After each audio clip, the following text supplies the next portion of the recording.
Hi students, namaste to all of you. Hope all of you are well and taking care. Let's start today. We were doing chapter 5 11th class में. हमने last class में पढ़ा था law of conservation of momentum and it's applications. Let us continue. The next is Newton's third law of motion. First law हो गया, second law हो गया, third law क्या है? थर्ड लॉ बहुत बढ़िया, सबको पता होगा. व्हाट इट स्टेट्स, इसको मुझे बताने की रिक्वायरमेंट ही नहीं है, सबको पता है.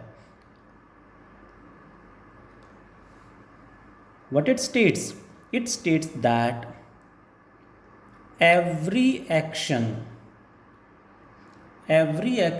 has equal and opposite reaction.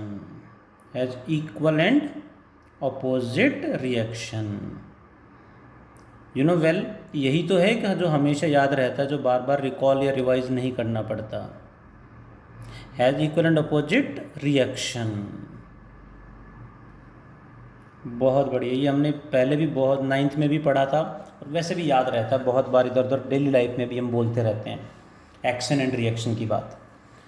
With the same case daily life में थर्ड लॉ को यूज कैसे करेंगे, ऐसे क्वेश्चंस 11th क्लास में हम पढ़ने हैं, एग्जाम में आते हैं. स्टेटमेंट नहीं पूछेगा हमसे कोई what is Newton third law, इसको यूज करना है, इस पे बेस्ड क्वेश्चन हमसे पूछेंगे, क्वेश्चन हमें करने आने चाहिए. So let us start with an example. क्योंकि देखो स्टेटमेंट इतनी सी है, has equal and opposite reaction, but question कितने बनते हैं आपके सामने है.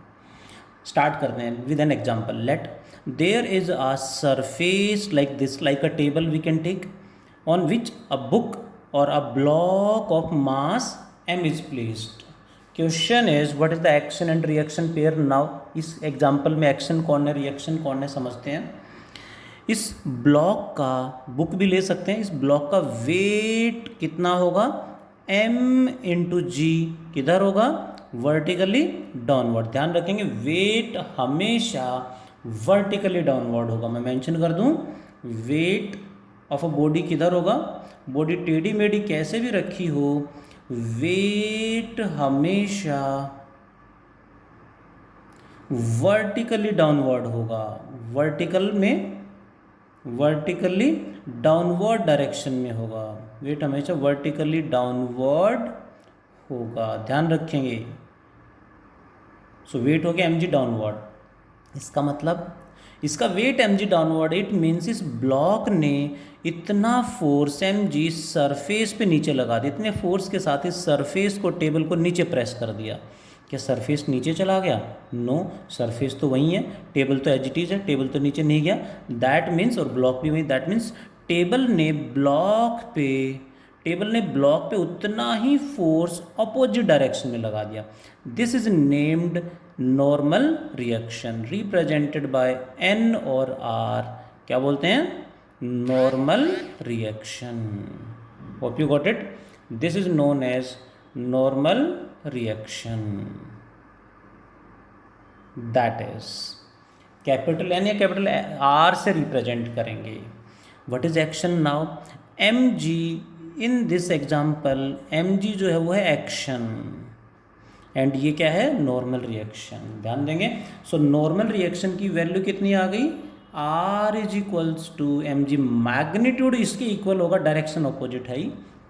So what is the normal reaction, equal to mg. Action and reaction pair आपको समझ में आया होगा. The question is action and reaction both are equal and हमेशा अपोजिट होंगे. सो क्वेश्चन अराइज होता है, are action and reaction cancel each other. जल्दी से रिप्लाई करें, यहाँ पे अक्सर मिस्टेक होती है. Action and reaction cancel each other, reply fast. Action and reaction cancel each other, what you will write, never cancel each other. चलिए एक आंसर मैंने बता दिया, कुछ बच्चों ने सही रिप्लाई किया. Action and reaction never cancel each other, कभी कैंसल नहीं करेंगे, नेवर कैंसल ईच अदर.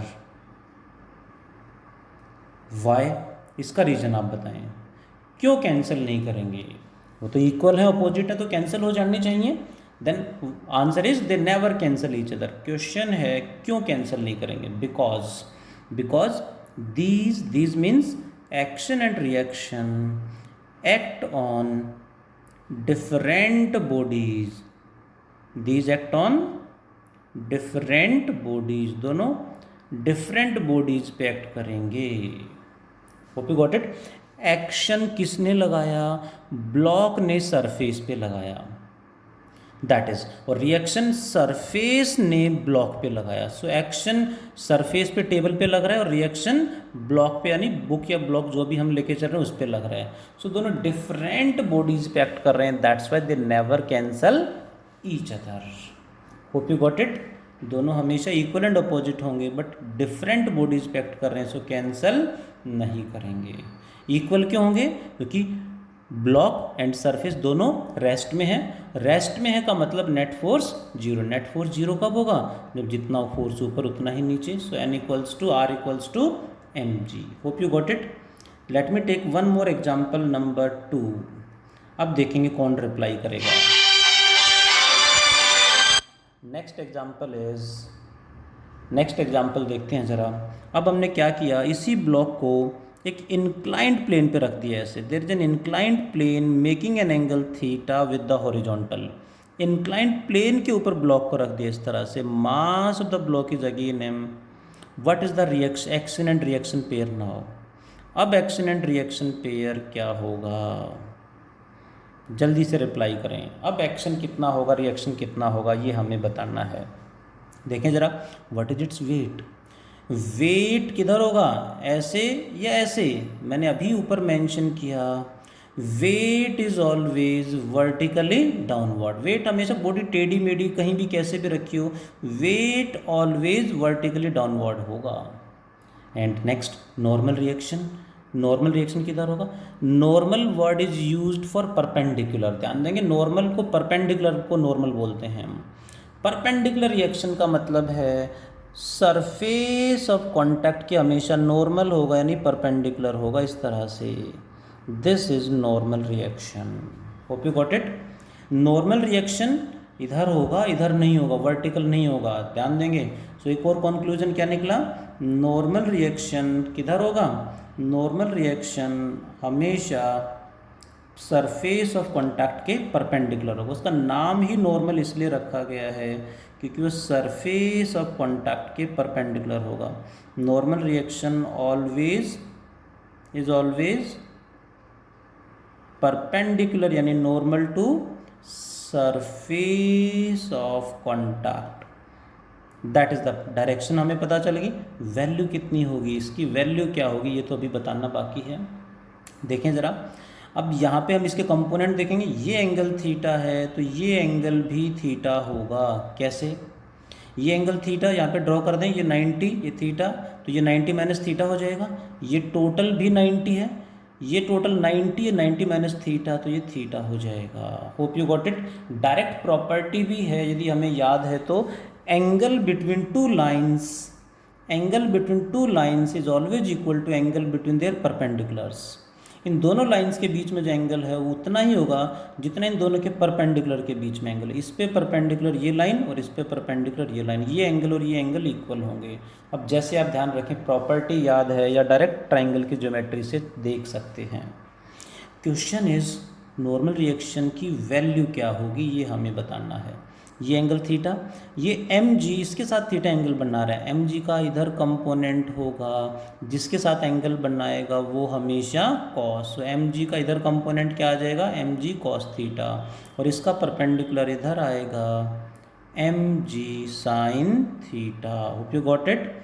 जिसके साथ एंगल बनाएगा वो हमेशा कोस कंपोनेंट और उसका perpendicular sine component. So in this case what is action? M G. अब एक्शन कौन है? mg cos theta is the action now. So what is the reaction now? mg cos theta.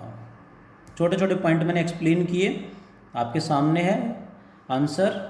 सबको शायद समझ में आया हो। अब देखते हैं, चेक करते हैं कि किसको कितना कॉन्सेप्ट समझ में आया। One more example let me take. देखो थर्ड लो इतना सा, बट क्वेश्चन बहुत सारे बनते हैं। अभी तो next classes 2-3 class third law पे ही चलेंगी, इसी पे बेस्ड न्यूमेरिकल्स की प्रैक्टिस करेंगे अलग अलग सिचुएशंस में। लाइक हमने समझ लिया, सारी चीज़ें समझ में आ गई। What I will do in the next case, this is a wall, यहाँ पे कोई वॉल है, you can imagine the situation. Wall पे हमने क्या किया, एक ब्लॉक ऑफ मास, इस तरह से कोई ब्लॉक है, मास of the block is m। इस ब्लॉक को ये नीचे स्लाइड करेगा वॉल के ऊपर, स्लाइड करने से रोकने के लिए व्हाट आई हैव डन, इस पे मैंने ऐसे एक फोर्स अप्लाई कर दिया 80 newton. A force of 80 newton is applied on the block to press the block against the wall so that the block doesn't fall. Block fall ना करे ऐसा मैंशनड है, तो ऐसे में इतना फोर्स लगा दिया है, force of 80 newton is applied. What is the normal reaction now, कितना होगा if mass of the block is 2 kg, मास कितना है 2 kg है। देखो अब पता चलेगा हमें कि वेट कैसे, नॉर्मल रिएक्शन कैसे देखना है। What is its wait, mg, direction always downward, vertically downward, यानी वेट तो इधर हो गया, दैट इज रिएक्शन कितना होगा। इसे ये नीचे खींचेगा, नीचे जाने से यहाँ पे स्मूथ वॉल नहीं होगी, फ्रिक्शन होगा जो इसे नीचे जाने से रोकेगा। बट हमें तो नॉर्मल रिएक्शन निकालना है। नॉर्मल रिएक्शन किधर होगा, मैंने बताया normal reaction is always perpendicular to surface of contact. Surface of contact तो यहाँ पे है, यहाँ पे इस तरह से हो जाएगा नॉर्मल रिएक्शन। सो ये रिएक्शन है, तो एक्शन क्या होगा इसके opposite. So action is this, reaction is this. So normal reaction in this case कितना आ गया 80 न्यूटन। ध्यान देंगे यहाँ नॉर्मल रिएक्शन वेट के इक्वल है, यहाँ नॉर्मल रिएक्शन वेट के कंपोनेंट के इक्वल है, यहाँ नॉर्मल रिएक्शन में वेट का कोई कंट्रीब्यूशन ही नहीं, कोई रोल नहीं है। सो ध्यान देंगे वेट जरूरी नहीं, हमें तो जस्ट देखना है surface of contact, surface of contact के परपेंडिकुलर जितने भी फोर्स हैं they will contribute in normal reaction, उन्हीं को देखना है बस, बाकी को नहीं देखना। यहाँ सरफेस ऑफ कॉन्टैक्ट के परपेंडिकुलर सिर्फ ये है, बाकी तो ये तो उसके पैरेलल होगे, सो इनका कंट्रीब्यूशन नहीं होगा। Hope you got it about the normal reaction कैसे कैलकुलेट करना है। अब इसी में अभी तक हम बात कर रहे थे कि बॉडीज रेस्ट में हैं तो क्या होगा। इसी में यदि ब्लॉक को हम इस तरह से किसी लिफ्ट में रख दें, एलिवेटर में रख दें, and the lift is going up with an acceleration a, what happens now.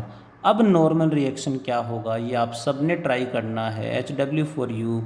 I will explain in the next class, इसके बारे में नेक्स्ट क्लास में डिटेल में पढ़ाऊँगा, हालांकि कॉन्सेप्ट लगेगा यहाँ पे जो मुझे नेक्स्ट क्लास में सिखाना है। न्यूटन्स थर्ड लॉ की स्टेटमेंट समझ में आई होगी, बट वो पहले से पता है, उसको इम्प्लीमेंट कैसे कर रहे हैं आपके सामने है। देखो गलतियाँ ना हो, प्रैक्टिस ज़्यादा से ज़्यादा करें। आज इतना ही पढ़ते हैं। Thank you all, take care.